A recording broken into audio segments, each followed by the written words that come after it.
Hello' everyone, আশা কৰোঁ আটাইয়ে ভালে আছে। আজি বহুদিনৰ মূৰত আপোনালোকলৈ আন এটা নতুন ভিডিঅ' লৈ আহিছোঁ। মই আজি ইনড'ৰ প্লেণ্টছৰ বাবে মাটি কেনেকৈ প্ৰস্তুত কৰিব তাকে দেখুৱাবলৈ ওলাইছোঁ।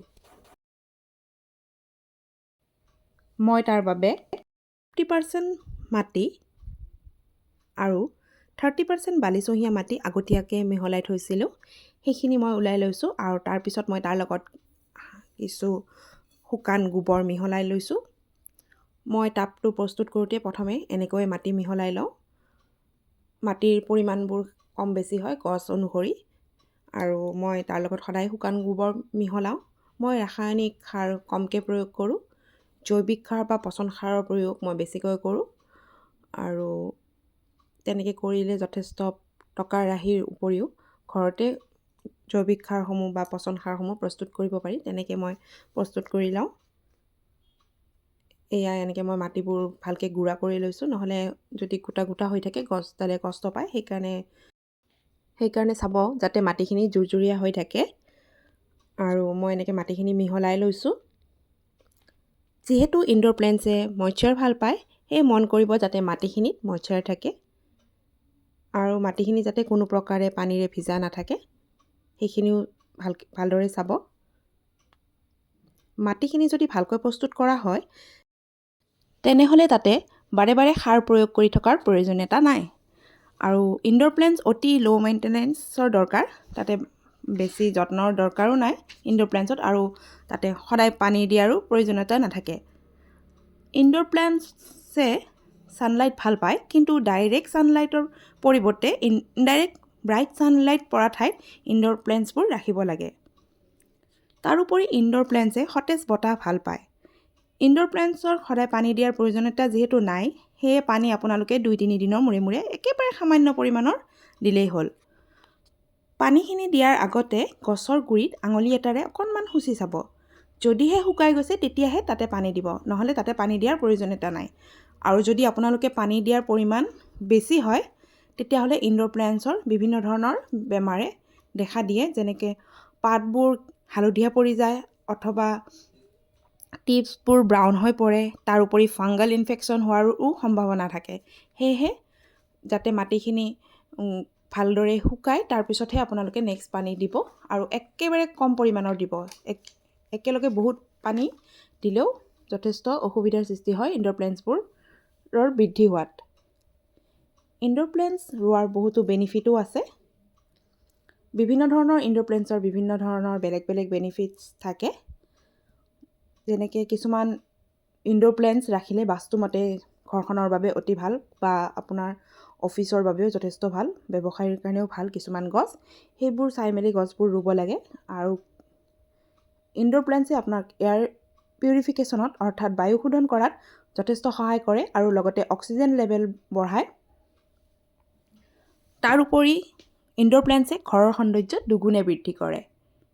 সেয়েহে আপোনালোকে লিভিং ৰুম তথা বেডৰুম বা বাৰাণ্ডা বা এনেকুৱা জেগাত ঘৰৰ খালী কোণবোৰত যদি ইনড'ৰ প্লেণ্টছ ৰুই দিয়ে আপোনাৰ ঘৰৰ সৌন্দৰ্য যথেষ্ট বৃদ্ধি হয়। ইনড'ৰ প্লেণ্টছে আমাৰ মেণ্টেল হেল্থ হিলিং কৰাতো যথেষ্ট সহায় কৰে। ইনড'ৰ প্লেণ্টছে আপোনাক ৰিলেক্স ফিল কৰায়, এনজাইটি কমায় বা টোপনিটো যথেষ্ট সহায় কৰে। গৃহসজ্জাত ইনড'ৰ প্লেণ্টছৰ প্ৰাধান্য যথেষ্ট বেছি। সেয়েহে আপোনালোকেও আপোনালোকৰ ঘৰত লগাওকচোন ইনড'ৰ প্লেণ্টছ। চাব ইমান ধুনীয়া হৈ গৈছে আপোনাৰ চাৰিওফাল। আৰু ময়ো দুবিধ ইনড'ৰ প্লেণ্টছ ৰুবলৈ ওলাইছোঁ। এয়া হ'ল লাকি বেম্বো আৰু এবিধ স্পাইডাৰ প্লেণ্ট ৰুবলৈ ওলাইছোঁ। আৰু মই ইয়াতে বালিচহীয়া মাটি 30%, 50% মাটি আৰু 30% আপোনাৰ শুকান গোবৰ মিহলাই লৈছিলোঁ টাবটোত। এনেকৈ মাটিখিনি জুৰজুৰীয়া কৰি লৈ তাৰপিছত গছডাল মই ৰুই দিছোঁ, 2ডাল গছ। আৰু অকণমান ৰুই দিয়াৰ পিছত অকণমান পানী ছটিয়াই দিব। ডাইৰেক্ট পানীখিনিও নিদিব যাতে গছডালে কষ্ট নাপায়। তেনেকৈ পানীখিনি দি অকণমান সময় ছায়া পৰা জেগাত থৈ দিব, আৰু পিছদিনা বা পানীখিনি অকণমান শুকোৱাৰ পিছতহে ইনডাইৰেক্ট ছানলাইট পৰা ঠাইত থৈ দিব। নহ'লে ডাইৰেক্ট যদি ছানলাইটত থৈ দিয়ে গছডালে যথেষ্ট কষ্ট পায়। সেইকাৰণে পটিং কৰাৰ পিছত ডাইৰেক্ট ছানলাইট বা ইনডাইৰেক্ট ছানলাইটত থ'ব নালাগে, অকণমান ছায়া পৰা জেগাত থ'ব লাগে, যাতে গছডাল যেতিয়া নৰ্মেল টেম্পাৰেচাৰৰ লগত এডজাষ্ট হৈ যায় তেতিয়াহে তাক তাৰ ঠাই অনুসৰি থ'ব লাগে।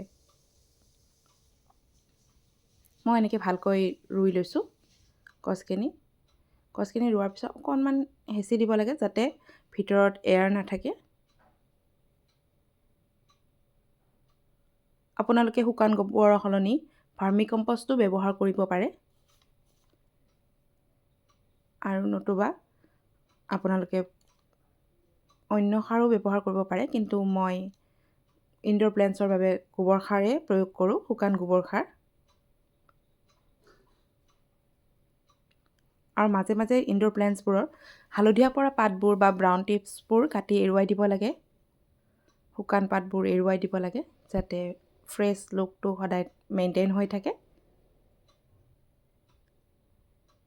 আপোনালোকৰ পচন্দ অনুসৰি গছবোৰ ৰুব। মই আগলৈ ভিডিঅ' দি থাকিম বিভিন্ন গছৰ ওপৰত, বিভিন্ন উপকাৰিতা তথা ইয়াৰ যতনৰ ওপৰত। আপোনালোকে মোৰ ভিডিঅ'বোৰ চাই থাকিব, আৰু চাই ভাল লাগিলে লাইক এটা কৰি দিব, কমেণ্ট এটা কৰি দিব, লগতে চেনেলটো ছাবস্ক্ৰাইব কৰি দিব, আৰু লগতে ভিডিঅ'বোৰ শ্বেয়াৰো কৰি থাকিব।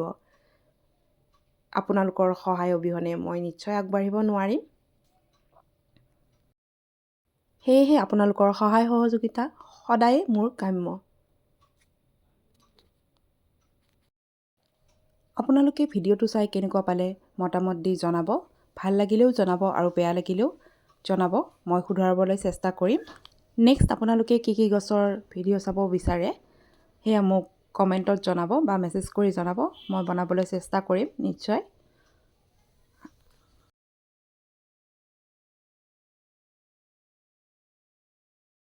Thank you for watching. Please like, comment, share and subscribe my channel.